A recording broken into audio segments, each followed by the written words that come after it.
Bonjour tout le monde et bienvenue sur Money Tree, le podcast qui vous parle d'investissement et de finances personnelles au sens large et sans tabou. Je suis Julien Calamotte, investisseur passionné et auteur du livre à succès S'enrichir grâce à l'immobilier. J'avais envie de partager ma façon d'investir, forcément, mais également de découvrir avec vous de nouvelles façons de faire fructifier notre argent. C'est pourquoi j'ai créé ce podcast pour y recevoir des invités qui nous partagent leur savoir et leurs expériences en toute simplicité. J'espère sincèrement que les échanges que je vais avoir avec l'invité du jour vont permettre d'enrichir vos connaissances autant que les miennes. Je vous souhaite une excellente écoute. Bonjour à tous, bienvenue sur cet épisode du mercredi. Émission un peu particulière puisqu'il s'agit de la 100e et c'est pour ça qu'aujourd'hui je reçois un invité très particulier puisqu'il s'agit de Julien Calamotte. Et toi, qui es-tu ? Et moi, eh bien, je suis Sabrina Calamotte. Eh bien Sabrina, merci de me recevoir sur ce podcast que j'ai l'habitude d'écouter. J'ai l'habitude de l'écouter chaque semaine. Et je suis un vraiment fidèle auditeur. Donc, bravo. Écoute, je te félicite pour avoir fait déjà 99 épisodes. Et merci de m'inviter pour ce 100e épisode. Et je suis ravi d'être là. Bah écoute, ça va bien se passer, j'espère. Je sais que tu n'as pas trop l'habitude de l'enregistrement des podcasts, mais bon, t'inquiète, ouais. Tu es entre de bonnes mains, je suis là. J'ai pas trop l'habitude dans ce sens-là et j'ai souvent entendu dire que c'était les 2 premières minutes les plus compliquées. Après, tout le monde se détend. Paraît-il. Tu vas voir, ça va aller.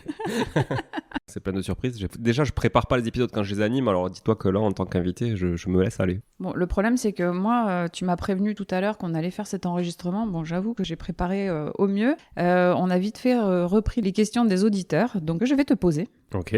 Et tu devras y répondre avec la plus grande sincérité. J'ai hâte. Genre, c'est action ou vérité, c'est non, ça ? T'as pas le droit. Non, pas d'action ou vérité, okay. Parce que action en podcast, ça va pas le faire. Mais tu n'as pas de joker. Pas de joker du tout ? Non. Ok. Eh ben alors, authenticité et sincérité, transparence, tout ça quoi. Voilà. Ok. Allez, let's go. Alors, la première question qui nous vient de Sophie. Comment te décrirais-tu ? Je pense qu'elle est dans les RH. Comment me décrirais-tu ? Alors c'est vrai que j'ai l'habitude de décrire des invités, j'ai l'habitude de plutôt, on va dire, analyser les autres. C'est toujours difficile de le faire sur soi-même, mais je me décrirais comme quelqu'un de, assez rapidement, on va dire, pour faire court, passionné. Passionné, allez je rajoute un petit peu parce que des fois j'ai tendance à faire plus long. Passionné, je dirais assez généreux à partir du moment où la passion est là, donc assez généreux, c'est-à-dire je donne mon temps sans compter quand les sujets sont... Mon argent un peu moins quand même, mais mon temps sans compter quand les sujets sont là et qui m'intéressent, voilà. Après, pour côté plus négatif, je dirais peu disponible aussi, parce que cerveau très engorgé, voilà. Donc pas trop de place pour des choses qui mériteraient d'en prendre un petit peu plus... tels que la famille, tout ça, mais après, je sais pourquoi je le fais aussi, et ce qu'on fait aujourd'hui demande beaucoup de sacrifices, donc voilà, je dirais qu'heureusement qu'il y a la passion, parce que c'est ça qui me maintient pas mal. Désolé si c'était pas ce que Sophie attendait de la réponse, mais en fait, c'est hyper difficile de se décrire, ça serait très long, et puis ça faudrait faire une grosse introspection, que j'ai déjà faite, d'ailleurs, pour le coup, pour ceux qui ont écouté les épisodes où je suis intervenu ailleurs. Et en plus, certains, voilà, peut-être attendent des réponses sur d'autres sujets qui sont plus perso ou autres. Bon, là, je dirais passionné, ça va sur le perso, ça va sur le pro, et voilà. Alors, peut-être peut-on conseiller à Sophie de lire un super bouquin.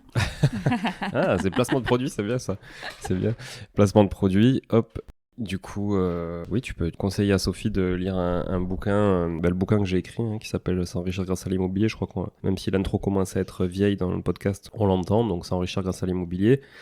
Avec un sous-titre marketing, comment bâtir un empire patrimonial en partant de rien, aux éditions Julien Calamotte. Voilà, auto-édité, disponible sur Amazon. Je n'ai plus d'édition privilège qui était limitée à 500 exemplaires, donc tout a été vendu. Voilà, mais par contre, vous avez l'édition classique qui est dispo sur Amazon. Et effectivement, j'y trace un bout de ma vie. Voilà, même s'il manque, ça fait déjà 3 ans le livre, donc il manque 3 ans. Exact. Petite mise à jour sera nécessaire d'ici quelques années, je pense. Oui. Alors Benoît nous dit, est-ce que tu peux me dire quels sont tes différents métiers ? Oui, je peux dire quels sont mes différents métiers. J'en ai qu'un. C'est un métier aujourd'hui d'entrepreneur. C'est pas un métier au final. Ça rejoint aussi ce que je disais. C'est un métier passion, on va dire. Si on fait le point plutôt sur les activités, donc ma principale activité, vous l'entendez parfois en intro du podcast ou dans des épisodes, c'est Artae Immobilier. ARTAE et non pas Artea. Voilà, mais aujourd'hui, c'est marrant parce qu'aujourd'hui, les gens font peu l'erreur, alors qu'au début, ils la faisaient plus souvent, donc j'ai l'impression que c'est un peu plus rentré dans la tête des gens. Mais Arta Immobilier, donc notre cœur de métier, c'est d'accompagner les investisseurs sur toute la chaîne de leur investissement, donc finalement la définition de leur projet, en commençant après par l'acquisition d'un bien, la gestion des travaux, l'ameublement, la déco, la mise en location, l'arbitrage aussi pour la revente derrière, puisqu'on est capable de faire la transaction. Donc transaction, gestion, location, investissement clé en main, grosso modo. Ça, c'est mon activité principale aujourd'hui, puisqu'on est, on est une dizaine de personnes maintenant, et du coup, c'est moi qui pilote un petit peu tout ça, et toute cette joyeuse bande que je peux vous partager de temps en temps aussi sur les réseaux sociaux, et avec qui je prends beaucoup de plaisir à travailler au quotidien.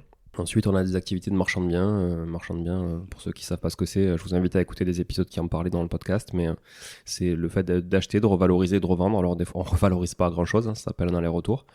Mais l'idée, c'est de bien acheter, bien rénover éventuellement ou pas, et mieux revendre. Voilà, pour faire une plus-value. Certains pourraient croire que c'est juste un métier d'opportuniste. Je pense que c'est un vrai métier de créateur de valeur. Et attention, un marchand de biens n'est pas un artisan. Il fait pas de la rénovation. Un marchand de biens, c'est comme son nom l'indique, c'est un marchand. Il fait du commerce. Il achète, il l'utilise. S'il a besoin d'autres compétences externes, telles qu'un artisan par exemple, un géomètre ou autre. Et lui après va faire sa marge là-dessus. Donc voilà, il y a plein de particularités. Et nous, on est plutôt spécialisé dans des opérations de division de bâti anciens. Donc typiquement achat d'un immeuble, division en lot et revente à la découpe. L'autre activité, c'est le podcast que tu m'as volé aujourd'hui. Tu m'as volé le micro d'animateur aujourd'hui. Le podcast qui me prend pas mal de temps quand même, mais qui m'anime voilà, pour toujours faire partager au plus grand nombre un maximum de choses. Moi, je m'enrichis beaucoup avec les invités que je reçois. Et du coup, je suis très content que les auditrices et les auditeurs puissent aussi s'enrichir de tout ce contenu qu'on crée pour eux. Voilà, on va dire que c'est un métier de création de contenu. Ça rejoint finalement ce que j'ai fait pas mal de temps dans ma vie, qui est le marketing digital, où on crée du contenu. Là, on crée du contenu audio, pour le coup, qui pour moi a un bel avenir devant lui. Voilà. Mais je pense que les auditeurs en sont conscients, puisqu'ils sont assez consommateurs du sujet, s'ils m'écoutent tous. Là. Donc voilà, qu'est-ce que j'ai d'autre comme activité Tu peux m'aider peut-être, Sabrina, je sais pas. Le repassage. Tu t'es présenté au début de l'épisode? Bah, j'ai dit mon nom. Après, tu parles de moi. Les gens savent que je fais du home trainer des fois. Ah ouais, tu fais du home trainer, tu fais du vélo un peu devant la télé. Mais c'est pas vrai. Et après, bon, on a un autre patrimoine à gérer quand même, ça prend aussi du temps, hein, les locataires, les entrées, les sorties, les galères, tout ça. Donc voilà, la vie de bailleur et non de rentier. Hein. Et puis voilà, c'est ça les activités, non? J'ai rien oublié? Non, je pense qu'on y est. Ok. Donc Sabrina, pour celles et ceux qui la connaissent pas, donc c'est la femme qui partage ma vie depuis 16 ans. Effectivement, j'en parle de temps en temps sur le podcast. Et puis on avait fait un épisode ensemble aussi sur les investisseurs 4.0 qu'on a rediffusé il y a quelques temps, mi-août 2023, justement sur Money Tree. Donc vous pouvez aller l'écouter aussi, vous découvrir un petit peu sa vision des choses et de notre parcours d'investisseur immobilier. Alors l'épisode date de 2021, ça a pas mal changé depuis, mais vous pourrez mieux la connaître aussi à travers cet épisode. Je vais le réécouter d'ailleurs. Oui. Je ne l'ai pas réécouté depuis 2021. Je pense qu'il y a des petites mises à jour à faire effectivement. Tout à fait. Philippe, je voudrais savoir comment tu répartis toutes tes activités dans une journée. Est-ce que tu peux nous décrire une journée type ou une semaine type? Je déteste la routine. J'ai pas de journée type. Ça, c'est vrai. Encore moins de semaine type. Non, j'aime pas ça. Et j'essaye pourtant. Je disais à un de mes collaborateurs qui s'appelle Arthur, que je salue. Salut Arthur. Je lui disais la dernière fois que, désolé, je suis en train de manger des cacahuètes. Oui, ça s'entend. C'est pas bien. J'arrête, c'était la dernière. Je lui disais que je m'étais mis bloqué des créneaux pour en fait des trucs d'optimisation de l'organisation, etc. Des trucs à la con qu'on peut entendre aussi sur des podcasts qui sont pas forcément à la con d'ailleurs, mais des trucs anti-procrastination, machin et autres. Je m'étais mis un créneau par exemple tous les matins d'1 heure pour lire mes mails et en fin de journée 1 heure pour lire mes mails. Mais lire mes mails et répondre aux mails pour pas être pollué dans la journée, répondre aux mails. Bon, ça a duré 2 jours. Au final, je m'y suis pas tenu parce que déjà pendant ces créneaux-là, on a des engagements, on a des trucs, on n'a pas le choix, on se doit d'être agile. Et pour moi, l'agilité, ça vaut bien plus que la routine qu'on peut s'imposer. Donc, les miracle morning avec je me lève à 5h du mat, je prends une douche froide, je fais une demi-heure de sport et puis je fais des bisous aux oiseaux, c'est pas mon truc. Même si j'essaie de me convaincre que ça allait des fois et que j'essaie, même toi, des fois de t'embarquer là-dedans et de te dire ouais, il faudrait qu'on fasse ci, ça. Mais en vrai, Je préfère être agile et si j'ai envie d'aller courir, je vais courir. Si j'ai pas envie d'aller courir, je vais pas courir. Si j'ai envie de prendre une douche froide, je ferai froide. Et si je la trouve trop froide, ben, je mets plus d'eau chaude, quoi. Mais voilà, pas de routine en tout cas, ni perso, ni pro. Désolé Philippe, mais voilà, je vais pas t'aider là-dessus. En fait, je suis quelqu'un d'assez brouillon. Peut-être ça se voit ou pas, j'en sais rien. Les gens ont tendance à dire que ça se voit pas trop, que ça fait très réfléchi, posé, calculateur, machin et tout. Et en fait, je suis hyper brouillon. Et j'improvise énormément. Donc voilà, c'est même si des fois je me fais des feuilles de route. D'ailleurs, petite anecdote, tu vois, tu pourrais sortir. C'est quand on va au restaurant, quand c'est le moment de choisir. Bah, en fait, j'ai lu toute la carte. Au final, j'ai choisi un truc et quand le serveur arrive, je prends toujours autre chose. Voilà. Donc comme quoi, les plans, c'est pas mon truc. Ça, c'est clair. Alors, petite parenthèse, quand tu parlais de brouillon, moi, je voulais plutôt parler de ton bureau. De l'état de ton bureau. Voilà. Oui, c'est vrai, il y a qu'à voir l'état de mon bureau pour se rendre compte que c'est un peu le bordel dans ma tête. Donc, mais oui, désolé. Non, désolé, je suis pas du tout le roi de l'organisation et tout ça, et tous ces trucs, et je suis persuadé qu'il en faut un peu, mais en tout cas, c'est pas forcément nécessaire pour réussir. Merci. Jérémy nous demande ce qu'il te fait kiffer dans la vie. J'espère que c'est pas Jérémy Dartaï qui demande ça. Après avoir passé 4 jours au Portugal ensemble en team building, qu'est-ce qui me fait kiffer dans la vie ? J'aime beaucoup voyager, mais c'est un peu bateau, mais au final, j'ai quand même fait une trentaine de pays dans ma vie, donc j'ai vu un peu de pays. Bon, j'ai vécu à l'étranger, donc c'est vrai que j'avais une autre aussi vision de ça. Donc ça me fait kiffer. Ça me fait kiffer parce que voilà, de découvrir d'autres cultures, d'autres choses et de m'ouvrir un peu l'esprit sur plein de trucs. Ce qui me fait kiffer après, c'est de créer. Je me mets sur le côté pro là. Créer des choses, les amorcer, les lancer. Voilà, je suis vraiment quelqu'un qui... En fait, il y a plusieurs types d'entrepreneurs. Je crois que j'ai déjà raconté dans un podcast, mais plusieurs types d'entrepreneurs. Il y a celui qui aime créer, celui qui aime développer, et celui qui est le moins entrepreneur de tous les entrepreneurs, qui est celui qui aime plutôt consolider et on va dire gérer. Voilà. Qui est moins entrepreneur ou qui est un entrepreneur plus sur la fin, on va dire. Moi, gérer, ça me saoule. Développer, ça me plaît. Mais amorcer et créer, ça me fait vraiment kiffer. Ça, c'est vraiment un truc. Et voilà. Et je faisais un peu le bilan la dernière fois. Je suis intervenu sur un séminaire entrepreneuriat. Je faisais un peu le bilan sur le nombre de boîtes que j'avais créées, le nombre de marques que j'avais créées, le nombre de logotypes, enfin voilà, de produits quoi, que j'avais créés. Et en fait, je pense qu'on en était à une quinzaine de mémoire de marques que j'avais créées, tout en étant quand même pendant la moitié de ma vie salarié, quoi. Donc ça veut dire avec beaucoup de projets à côté, mais aussi des projets full entrepreneuriaux. Voilà, donc j'aime ça. En fait, je suis plutôt l'entrepreneur type qui va avoir une idée à la minute. Et la difficulté, c'est de tout canaliser, de ne pas se disperser. Je me suis beaucoup dispersé jusqu'à présent. Maintenant, je me concentre sur les activités que j'ai citées tout à l'heure. Mais l'activité vraiment majeure, c'est Artae. Et je t'ai déjà dit d'ailleurs que c'était ma dernière activité. Et que c'est celle pour laquelle je donnerai absolument tout pour aller... pour l'amener très très haut. Donc peut-être que là, je serai dans une phase de développement et puis de consolidation derrière, je sais pas. Peut-être qu'on aura vendu avant, peut-être qu'on aura... J'en sais rien. Mais voilà. En tout cas, je m'y investirai certainement beaucoup plus que toutes les activités que j'ai pu créer et qu'on a même créé ensemble aussi et qu'on a pu soit revendre, soit cracher, soit arrêter, soit... Voilà. Des fois, des projets morts dans l'œuf aussi. L'avenir nous le dira. C'est ça. Tu nous fais des petits trucs philosophiques comme ça. Ouais, t'as vu ? Ouais. Ah ouais. Mais c'est le micro qui fait ça. Ça fait un effet de dingue. Hein. Ouais, avec des écouteurs sur la tête. En plus, j'ai trop le style. Stéphane te demande si tu gagnes beaucoup d'argent avec tes activités. Je sais même plus quoi en faire, Stéphane. Tellement j'en gagne. Non, absolument pas. Tu veux mon rib ? Je crois que ton rib, c'est un peu le même que le mien. En fait, absolument pas. C'est bien là la problématique d'ailleurs, c'est que j'ai jamais entrepris pour le pognon et c'est un gros défaut, très honnêtement, parce que encore une fois, j'ai une prime à la passion plus qu'au pognon. Et du coup, c'est difficile pour moi de gagner de l'argent en me faisant chier. Par contre, c'est très facile pour moi de ne pas gagner de l'argent en m'éclatant, quoi. Voilà. Et comme dans la vie, je préfère quand même m'éclater et pas me prendre la tête que avoir de l'argent qui me sert à rien. Au final, je préfère... là, très clairement, je prends un exemple.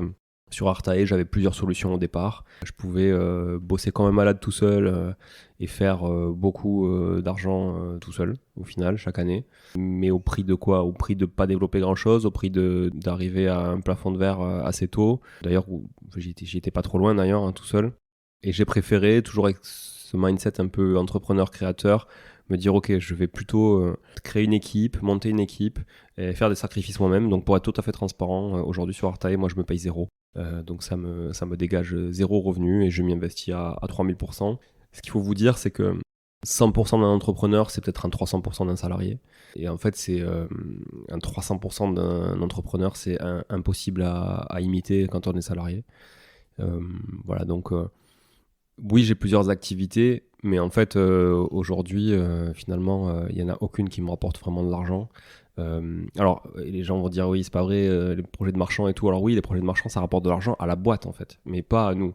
Et il y a une grosse différence pour un entrepreneur entre son patrimoine professionnel, qui lui rapportera de l'argent le jour où il aura vendu, s'il arrive à vendre dans les bonnes conditions, s'il crache pas sa boîte, s'il n'y a pas des problématiques, des conjonctures un peu difficiles, et un salarié qui lui du coup finalement n'a pas de patrimoine professionnel mais peut avoir des gros revenus. Moi je connais plein de monde qui sont à 10, 15, 20K par mois. Bon ben oui, c'est des beaux revenus, mais le jour où ça s'arrête, ça s'arrête quoi.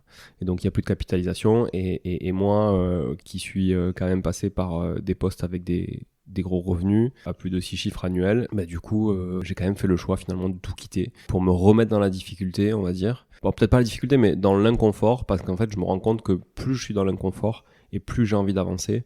C'est un constat que j'ai fait il y a pas longtemps, ça, je pense il y a quelques jours, sûrement en me réveillant la nuit, sur le fait que je me suis rendu compte qu'en fait j'avais cette tendance à toujours me mettre dans la difficulté pour me garder éveillé et que j'arrivais pas finalement à accepter le fait de réussir. Peut-être qu'il faut que je joue un psy, j'en sais rien, mais c'est bizarre de se dire des fois je me dis en fait t'as pas le droit de réussir, c'est pas pour toi ou tu le mérites pas ou un truc comme ça, et donc du coup je me remets toujours dans la difficulté, c'est-à-dire que par exemple je dis une bêtise, mais ok, je rentre 10 000 euros, si je rentre ces 10 000 euros, je vais tout de suite les investir ailleurs, ou les bloquer ailleurs, ou les mettre quelque part, mais surtout, je vais pas les cramer, ou je vais pas les garder, en fait. Et j'ai toujours ce besoin de... Je sais pas, tu diras pas le contraire, mais en fait, au final, nous, tout notre pognon, il est pas palpable, quoi. Enfin, voilà, on peut dire que, en fait, peu importe nos périodes de vie, finalement, on a toujours été... assez limite quoi, et un peu plus on va dire à l'équilibre à chaque fin de mois, pour parler comme on va dire la majorité des Français on parle de boucler les fins de mois. Pourquoi ? Parce qu'en fait je l'avais dit dans un podcast aussi là de Dorine, on n'a jamais épargné parce qu'en fait on a toujours tout réinvesti quoi. Et je trouve qu'il y a une différence entre épargner et réinvestir. Quand tu investis ton pognon tu l'as pas, quand tu épargnes ton pognon tu l'as quoi. C'est un peu différent. Et aujourd'hui c'est vrai, quand on regarde le bilan de nos boîtes, quand on regarde les fonds propres des boîtes et tout ça, franchement on peut être fier de ce qu'on fait. Mais nous, on n'a rien, quoi. On est à poil, en fait, à titre perso, parce que c'est que du patrimoine professionnel, et même le patrimoine immobilier est du patrimoine... Alors, c'est pas vrai. Il y en a beaucoup qui sont un patrimoine perso, mais c'est pas palpable. C'est pas palpable, on peut pas en jouir, et on est obligé de revendre, d'arbitrer, etc. pour récupérer du pognon. Et c'est pas le but, parce que si on veut continuer à développer, on peut arbitrer pour certaines raisons, mais pas juste pour récupérer de l'argent à titre perso et se faire plaisir, quoi. Voilà. Enfin, en tout cas, nous, c'est pas le mindset qu'on a aujourd'hui. Enfin, je dis nous, c'est à moi que tu poses la question. Est-ce que ton tatouage n'est pas un peu révélateur de ta personnalité ? C'est vrai que ça se voit pas, ces tatouages sur un podcast. Non, sur un podcast, non. Il y a marqué, attention, je vais vous la faire avec l'accent. Yeah. Be proud, ça veut dire. Sois fier. And happy. Et happy. Heureux. But never satisfied. Mais jamais satisfait. Voilà. C'est un tatouage que je me suis fait sur le bras après m'être fait opérer en 2017 du cœur. J'avais un petit souci cardiaque et du coup je me suis fait opérer en 2017 et bon, je vous passe les détails, mais se faire opérer du cœur c'est jamais très, très sexy et c'était en anesthésie locale, donc bon bref, je vous passe les détails pour ceux qui vont tomber dans les pommes bientôt. Mais... C'était pas une opération à cœur ouvert. Non, c'était pas à cœur ouvert, mais bon, t'es quand même sur la table, voilà, t'es éveillé et on te trifouille le cœur quoi. Voilà, même si c'est en intraveineuse, on te trifouille le cœur. Donc voilà, et puis ça reste quand même un organe, enfin c'est pas un orteil quoi. Voilà, non mais un orteil, il t'en manque un, il t'en manque trois, bon, tu peux quand même vivre, tu peux même courir. Mais le cœur, c'est un peu la merde. Donc voilà, et en fait, je sais pas, j'avais envie de marquer le coup, et c'est vrai que j'avais fait un premier tatouage, c'est quand l'année où on s'est mariés d'ailleurs, on avait fait un tatouage ensemble dans les Antilles néerlandaises, à Aruba, pour ceux qui connaissent, dans la Caraïbe. Et du coup, j'ai refait ce second après cette opération, et en fait, pour marquer le fait que oui, on peut être fier de ce qu'on fait, on peut être heureux de ce qu'on a fait, mais est-ce qu'on doit s'en satisfaire ? C'est une question assez importante, je trouve, et donc je pense que oui, en fait, on doit se satisfaire de ce qu'on fait, c'est sûr. mais c'est pas une raison pour s'arrêter là et pour pas aller encore plus haut. Maintenant, c'est à double tranchant, ça peut aussi vite user, fatiguer et puis tomber dans une espèce de vice où tu peux, si t'es jamais satisfait, t'es jamais vraiment content en fait de toi, de ce que t'as fait, etc. Et donc je pense qu'il faut qu'il y ait un moment où ça s'arrête. Et c'est pour ça que c'est important de se fixer des objectifs macro long-termistes et des objectifs micro plutôt court-termistes, en fait des jalons pour arriver à cet objectif. Et je pense qu'on doit se satisfaire de chaque petite étape, mais tant qu'on n'est pas arrivé à son étape cruciale et celle de l'objectif long-termiste, je pense qu'on ne doit pas être suffisamment satisfait pour arrêter. Voilà, c'est un peu ça. L'approche de la quarantaine ne te rendrait pas un peu plus sage? Je sais pas, peut-être. Non, mais oui, c'est sûr. Puis il y a la fatigue après, il y a tout ça, il y a l'âge, hein, c'est clair que... Bon, du coup, tu commences à comprendre que moi, je puisse être un peu plus fatiguée que Oui, toi. avec ton grand âge, c'est sûr. Merci. Mais ouais, voilà. Je sais plus quelle était la question, on a pas mal dévié, mais... Recentrons-nous. On dirait mon bureau. C'est le bordel. C'est vrai. Toujours une question sur l'argent de Fabien. Quelle est ta relation à l'argent? Alors, j'espère que c'est pas le Fabien aussi avec qui je mange bientôt. Ma relation à l'argent. T'en as beaucoup parlé déjà jusque-là. Ouais, voilà, je pense qu'on a quand même parlé. Pour moi, l'argent, c'est un moyen, c'est pas une finalité. C'est un moyen de kiffer, d'avoir le choix, de faire ce qu'on a envie de faire, de pouvoir se dire j'ai envie d'acheter ça, j'achète. Alors attention, moi, c'est pas j'ai envie d'acheter le dernier iPhone ou un machin comme ça, c'est surtout, voilà, je sais pas, j'ai envie d'acheter. J'ai visité un appart, il me plaît, putain, il y a un truc canon dedans, il est beau, il y a du cachet, le rendement, je m'en fous, j'achète quoi. En fait, arrivé à un certain point, alors peut-être, je sais pas, ça peut être partie des questions plus tard, mais on change, comme tu l'as dit, à juste titre, on change notre fusil d'épaule, on change notre perspective, on change en fait aussi nos objectifs et puis notre horizon d'investissement, notre horizon de jouissance de tout ce qu'on fait, il se raccourcit en fait, puisque plus on vieillit et plus la deadline approche. Et donc du coup, je me dis que je sais pas, l'argent c'est un moyen, ça c'est sûr.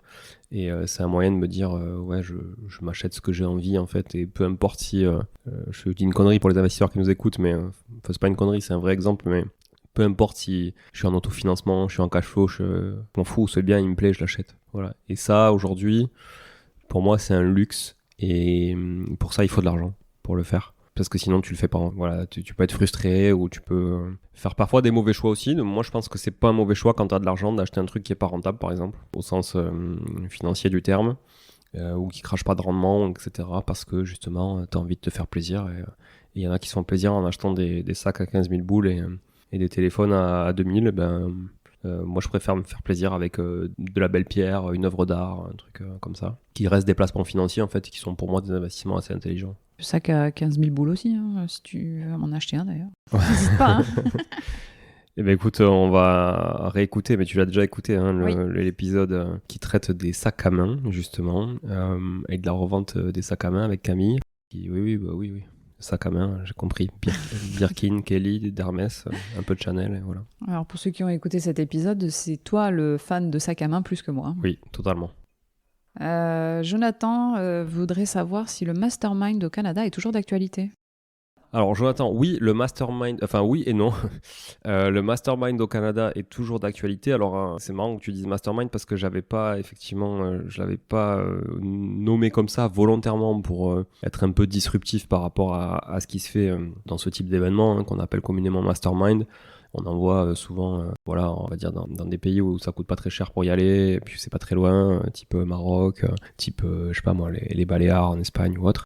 Moi, j'avais envie de le faire au Canada, déjà parce que c'est mon pays de cœur, puisque j'y ai vécu quelques années et je suis pas à l'abri de repartir y vivre encore un bon nombre d'années. Parce que je trouve que, voilà, aller faire un événement immobilier là-bas avec des Français, ça permet peut-être à ces gens-là d'aller découvrir un pays qui est quand même à 6000 km de là, dans un autre continent, une autre culture. C'est peut-être le voyage qu'ils auraient jamais fait. Et je me dis que ça peut être intéressant de mutualiser les coûts pour que tout le monde puisse profiter de ça et s'enrichir aussi les uns des autres, puisque l'idée de ce mastermind, c'est de passer une semaine sur place, tous ensemble, j'allais dire enfermés dans un chalet par exemple en plein mois de février au bord d'un lac gelé, pour aller faire du ski de fond pour ceux qui veulent, du chien de traîneau, du skidoo, donc de la motoneige, de la pêche à travers la glace, et puis donc toutes sortes d'activités qu'on peut pas faire ici clairement, hein, même s'il fait très froid à certaines régions. et de traiter de sujets à la fois entrepreneuriaux, mais surtout d'investissement immobilier, de pouvoir moi vous partager mon expertise, qui quand même se construit depuis une quinzaine d'années maintenant, et puis aussi surtout de bénéficier de l'expertise de chacun. Voilà, donc c'est plutôt réservé à des gens qui ont envie de se donner les moyens d'avancer et d'aller assez vite. Et ça, j'invite tout le monde à me contacter, soit sur Instagram directement, sur la page du podcast ou ma page perso, soit à m'envoyer un mail à julien@artae.imo, donc artae.imo, i2mo. Si vous voulez en savoir plus, voilà, mais pour pas avoir de contact pour rien, si vous n'avez pas 5 000 € de budget, ça sert à rien de nous contacter parce que ce sera à peu près le budget qu'il faudra prévoir et ce sera pour février 2024. Voilà, et limité à une dizaine de personnes pour que ce soit toujours qualitatif, et c'est un peu le propre des événements qu'on fait. On n'essaie pas de faire un truc avec 3000 personnes, c'est pas du tout le but. On préfère qu'il y ait 40 personnes dans un séminaire, mais que tout le monde échange avec tout le monde et que les gens en ressortent hyper riches de savoir et d'expérience, plutôt que 3000 personnes où personne n'ose se parler et finalement il n'y a que les moins timides qui en ressortent avec quelque chose, quoi. Une question qui vient de moi, tiens. Ah, tu poses des questions, toi? Ouais, moi aussi, ouais. Est-ce que tu peux nous parler des activités que tu as eues dans ton enfance et en quoi elles ont... Me regarde pas avec ces yeux-là, c'est ce que tu vois de quoi je parle. Non. Mais tes loisirs. Ah, des loisirs. Oui, enfin, le sport, après, il y a eu le théâtre, les choses comme ça. Ok. En fait, qu'est-ce que tu as retiré de ces activités et qui t'a permis d'en être là où tu es aujourd'hui? Qu'est-ce que ça t'a apporté dans ta vie d'aujourd'hui? Alors, c'est une question intéressante, encore une fois assez personnelle. Ouais, non, mais ouais, c'est une question intéressante.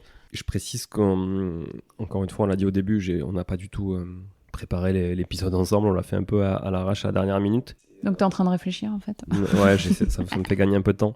Non, mais c'est Laura, qui est podcast manager aujourd'hui de Monitry, qui m'a rappelé que, donc on est lundi, il m'a rappelé que mercredi c'est le 100e épisode et qu'il fallait absolument tourner l'épisode faut répondre aux questions des auditeurs. Donc voilà, donc elle aura que demain pour le monter, désolé Laura. En fait, moi, mon père a toujours été fan de sport, il a toujours baigné dans le rugby, il a joué un gros niveau au rugby, et puis il a toujours voulu que son fils fasse du rugby. Et moi, avec mes 25 kilos tout mouillés, et pourtant j'avais beaucoup de cheveux quand j'étais petit. Ça a changé. Ouais, ça a changé. Merci la calvitie. Même mouillé, puis ça me faisait peur, en fait, j'étais peureux, donc j'avais pas envie d'aller me prendre des tampons. Là, on est en pleine Coupe du Monde de rugby, là, et je me régale à regarder le rugby, parce que c'est un sport que j'adore, contrairement au foot, désolé. Là, je sais que je vais avoir des abonnements.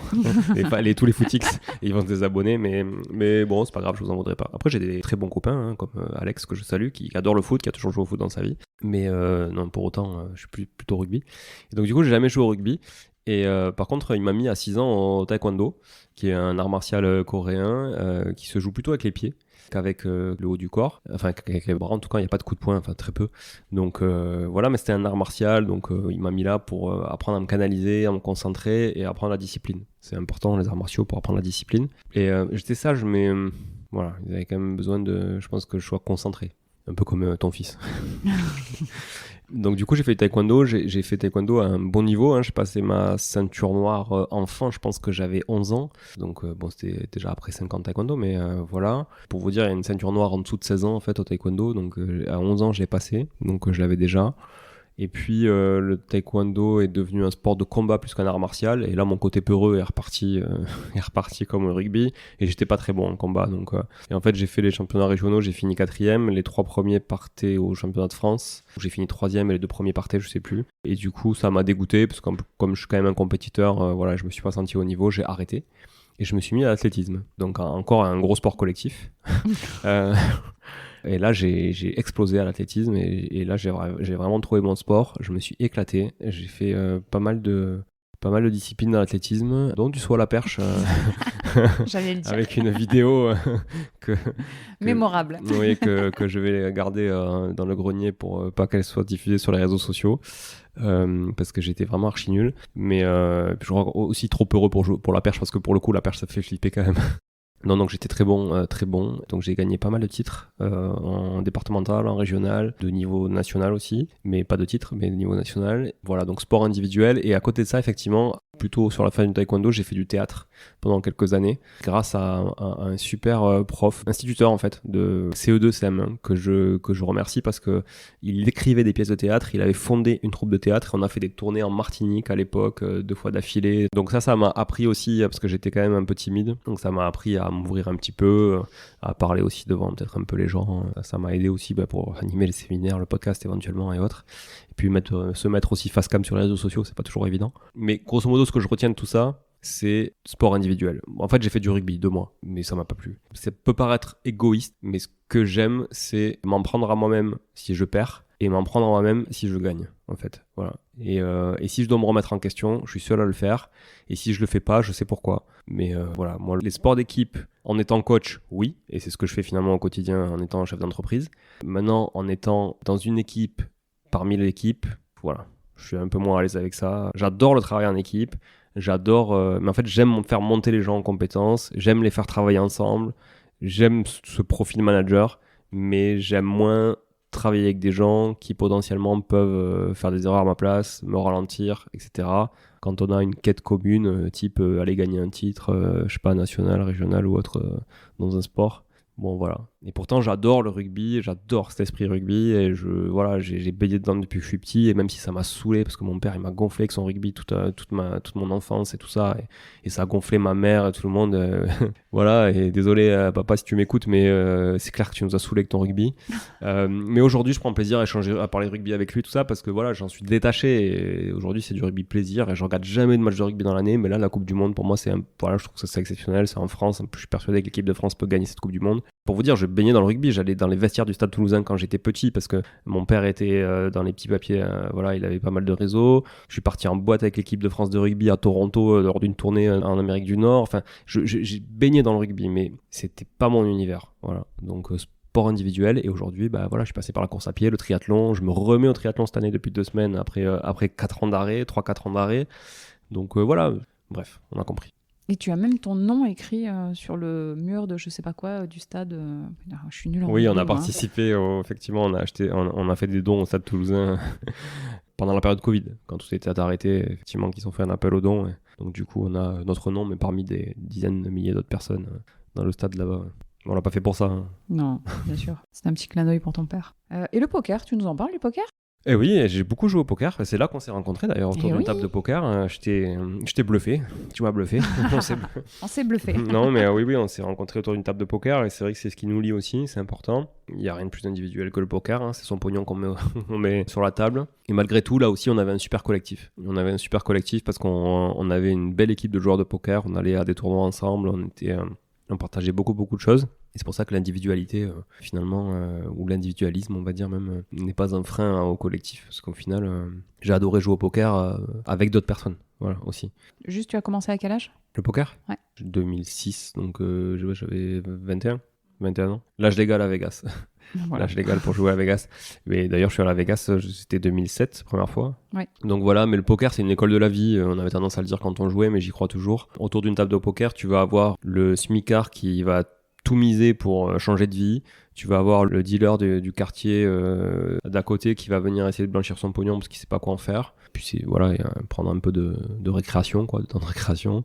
Tu vas avoir un banquier qui est toujours mieux sapé que les autres et qui va venir parce que il décompresse après sa semaine de boulot. Et en fait, c'est un financier, mais c'est pas un joueur. Tu vas avoir désolé pour le cliché, mais le joueur asiatique compulsif que tu retrouves dans tous les casinos et qui va venir absolument te donner son pognon sur un plateau parce que c'est un joueur en fait, mais c'est pas un joueur de poker, c'est pas un stratège, c'est un joueur. Il joue au poker comme il joue à la machine à sous. Voilà, c'est juste un joueur, il aime le gambling. Tu vas avoir le geek qui joue que sur internet et qui est flippé à l'idée de jouer en live. Tu vas avoir le geek qui joue sur internet mais qui est aussi très bon en live, et on en connaît, toi et moi. Des mecs qui aujourd'hui jouent des parties à plusieurs millions de dollars, qui en ont fait leur métier et qui jouaient avec nous des parties à 20 balles. Voilà. Et d'ailleurs, Cyril, si tu m'écoutes, je te réitère mon invitation sur le podcast. Je sais que t'as pas envie de le faire pour le moment, mais je pense que ça pourrait être intéressant de t'avoir et de parler d'argent avec toi. Toi qui joues contre des milliardaires chinois, etc. À Macao, notamment. Voilà, bon, t'as tout, t'es une école de la vie en fait. Puis t'as la femme d'eux aussi qui vient parce qu'elle a un peu de pognon et puis voilà, et elle joue. Non, mais tu vois les profils, enfin, c'est... Et là, j'ai presque, voilà, je dois être à 5-6 personnes, mais si tu veux faire le tour d'une table de poker à 10, parce que ce poker ça peut jouer à 6 comme à 9 ou à 10, on va dire, de base.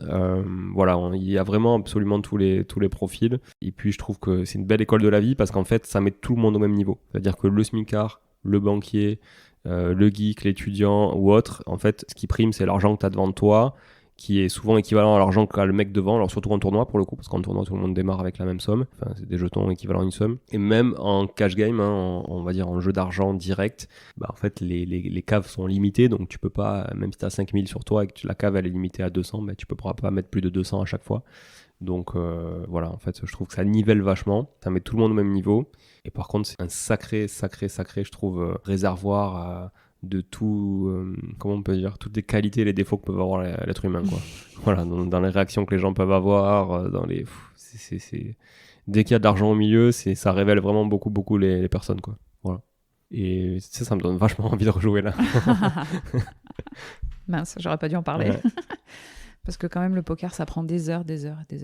Oui, c'est très long et surtout, c'était plus trop compatible avec la vie de papa. Même si j'en connais qui continue à jouer. Romain, si tu m'écoutes, on a échangé d'ailleurs il y a pas longtemps. Voilà, lui continue à jouer un peu, il sait le temps que ça prend, il jouait beaucoup plus que moi. Il a pas arrêté comme moi j'ai pu le faire, etc. Et avec les enfants, c'est sûr que quand t'en as après, c'est moins compatible. Et alors avec le triathlon, je t'en parle même pas parce que jouer toute la nuit et faire 5 heures de vélo et enchaîner 1h30 en course à pied derrière, ça le fait pas du tout. Donc voilà. Chris voudrait savoir quelle est ta plus belle réussite professionnelle.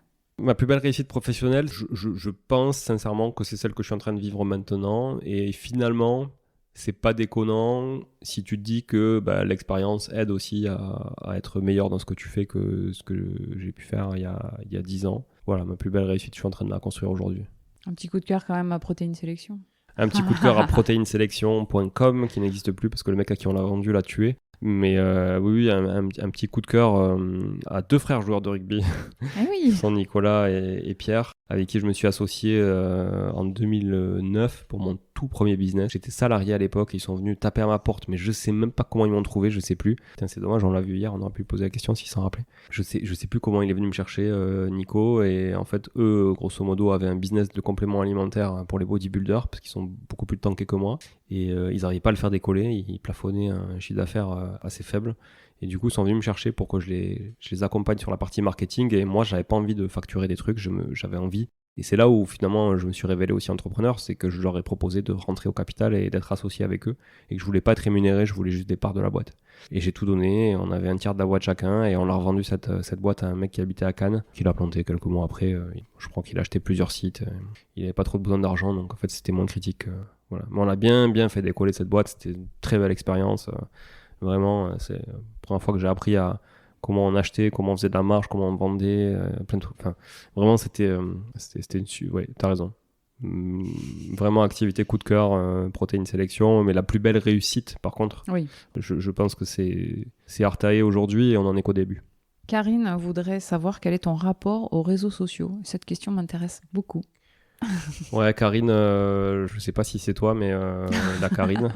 Mais peut-être ça peut être toi parce que je pense savoir que tu as un rapport aux réseaux sociaux qui est particulier aussi. Mais mon rapport aux réseaux sociaux, c'est que les réseaux sociaux ont ouvert la porte à beaucoup de choses et que du coup, c'est difficile de faire le tri dans des informations qu'on peut consommer passivement, parce que finalement, la plupart des gens qui sont sur les réseaux sociaux sont passifs. Hein. Il y a plus de followers, on va dire, que d'animateurs et d'influenceurs ou juste de gens comme nous qui sont pas du tout influenceurs mais qui partageons des choses. Donc il y a beaucoup de consommateurs passifs et très peu d'actifs. Ça lobotomise les cerveaux, je trouve, parce que moi le premier, je me retrouve des fois à être sur mon canapé, je suis pas souvent sur le canapé, t'es bien placé pour le savoir, mais je me retrouve des fois sur le canapé à scroller bêtement entre des réels ou voir des TikTok. Et là, je me dis, mais stop, arrête, quoi. Qu'est-ce que tu es en train de faire, quoi. Tu t'abrutis. Tu t'abrutis, tu sais même pas pourquoi tu fais ça. Et tu as juste un réflexe qui devient physique de swipe vers le haut, quoi. Et je trouve qu'il y a beaucoup de déchets, en fait, à jeter. Enfin, je veux dire, 90% du contenu, tu peux le jeter parce que soit il est faux, soit il a aucune valeur, il apporte absolument rien. Soit il divertit un peu, mais est-ce que tu as besoin de ça pour être diverti, quoi, tu vois, tu sors dans la rue, t'observes les gens, t'es diverti, je te le dis, hein. Enfin, il s'en passe des trucs, hein. Donc en plus tu prends l'air, voilà, donc si c'est pas toi t'as la chance de vivre dans un coin pas trop pollué, c'est plus sain que de rester devant son écran à se défoncer les yeux. Mais grosso modo, moi mon rapport c'est partager mon expérience, partager mon quotidien et toujours avec transparence et authenticité, voilà, quitte à déplaire, quitte à surtout ne pas être vendeur en fait. Parce que c'est ça aussi, hein. C'est que pour vendre, il faut être sexy dans ce que tu racontes. Moi, je m'en fous d'être sexy dans ce que je raconte. J'ai juste envie de partager mon quotidien pour que ça puisse servir à des gens, mais ils en font ce qu'ils veulent en fait après. Voilà, ils l'interprètent comme ils veulent, ils en font ce qu'ils veulent. Mais le but n'est pas de donner des leçons, le but est de partager. Et je suis, j'avoue, un peu frustré d'avoir si peu de followers, par exemple sur Instagram, quand je vois des comptes que je citerai pas, mais qui ont un contenu mais tellement pourri, mais mais la moitié c'est faux. Quand tu refais des calculs, ça passe pas. Mais à chier, mais vraiment à chier. Mais qui sont certainement bons en marketing, mais c'est pas le souci parce que j'ai quand même, on va dire, de fortes notions en marketing. C'est juste que j'ai pas envie de dire des conneries dans le fond, quoi. Je peux très bien mettre la forme, j'ai pas de souci avec la forme, et souvent j'ai des bons retours d'ailleurs sur la qualité voilà, de la forme, des réels qu'on peut faire, des animations, des trucs, des qualités des visuels et tout. Mais dans le fond, je veux pas raconter des conneries qui peuvent être plus vendeuses. Donc en fait, finalement, ça plaît moins. Et du coup, ça me frustre un peu. Voilà, c'est une petite confidence. Question de moi. Si tu devais avoir un revenu suffisant qui te permette de ne plus travailler, voilà, tu n'as plus cette obligation de travailler, qu'est-ce que tu ferais de tes journées?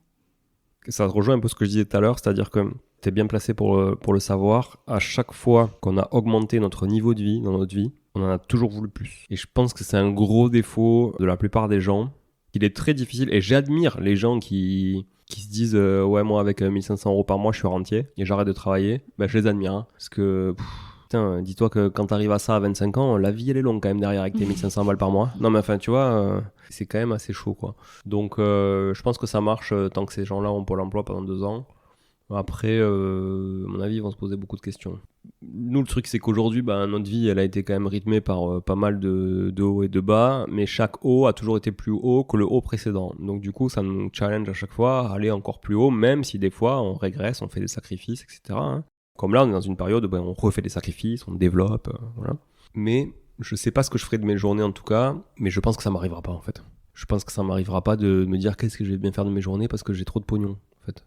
Et qui rentre tout seul, et parce qu'en fait que j'ai 5, 10, 15, 20, 30K, 50K qui rentrent par mois, mais c'est pas pour ça que mes journées seront pas aussi occupées en fait. Elles seront occupées peut-être différemment, peut-être voilà, avec on va dire des objectifs un peu différents, mais une boîte, même quand elle tourne, elle se pilote tout le temps.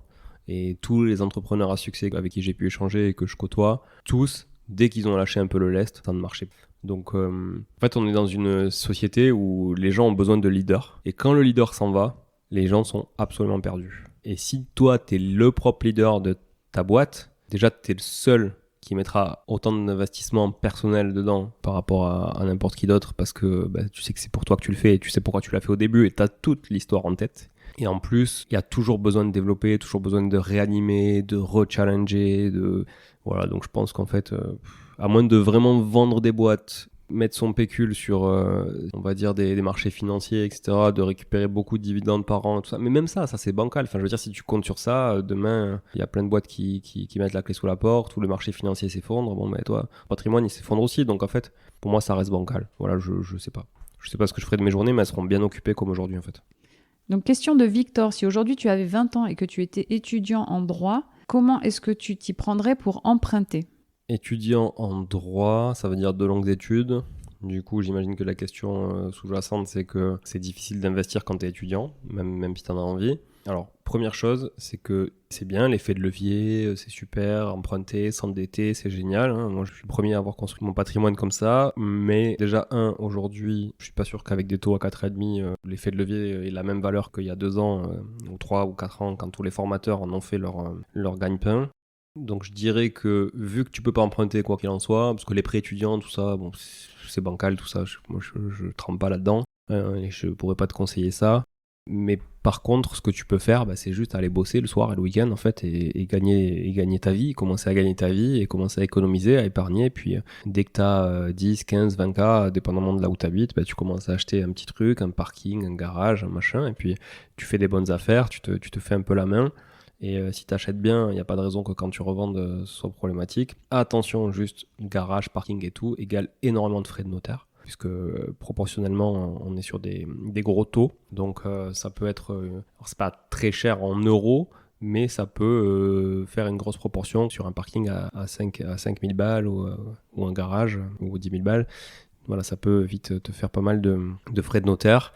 Donc attention à ça quand même, à bien acheter en amont. Mais moi, je conseillerais plutôt de gagne ta vie et investis là où tu peux avec les moyens que tu auras. Mais il n'y a pas de miracle en fait, hein. S'endetter quand on est étudiant, c'est compliqué. Après, il y a aussi trouver des associés. Notamment, les premiers associés que tu peux trouver, c'est dans ta famille. On est un peu dans du coaching, là. On aurait dû le garder pour un épisode coaching, ça. Mais plutôt ta famille et de se dire, voilà, monter une SCI, une SARL de famille, un truc comme ça, où toi, tu leads tout le projet et puis les gens vont mettre leur capacité d'emprunt et leur rapport aussi éventuel dedans, même si toi, tu peux mettre un peu d'apport si t'en as, ou que t'englanes en faisant, comme je te disais, des jobs étudiants. Voilà, moi, par exemple, pour ce que on parlait tout à l'heure de mon enfance, c'est pas vraiment mon enfance, mais dès 16 ans, j'ai bossé quand même malade juillet, août, sur des chantiers en faisant le manœuvre de maçon. Donc j'allais leur chercher la truelle, j'allais chercher la brouette, plein cagnard, il faisait 40 degrés à Toulouse sur les chantiers. Et donc je gagnais bien ma vie en tant que finalement lycéen l'été. Et pendant aussi que j'étais au lycée, je travaillais parfois le soir et tous les week-ends.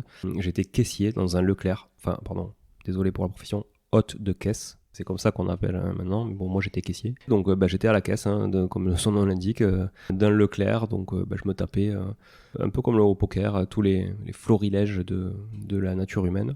Donc voilà, mais en tout cas ça me permettait surtout de gagner de l'argent alors que j'étais encore moins qu'étudiant parce que j'étais lycéen. Voilà.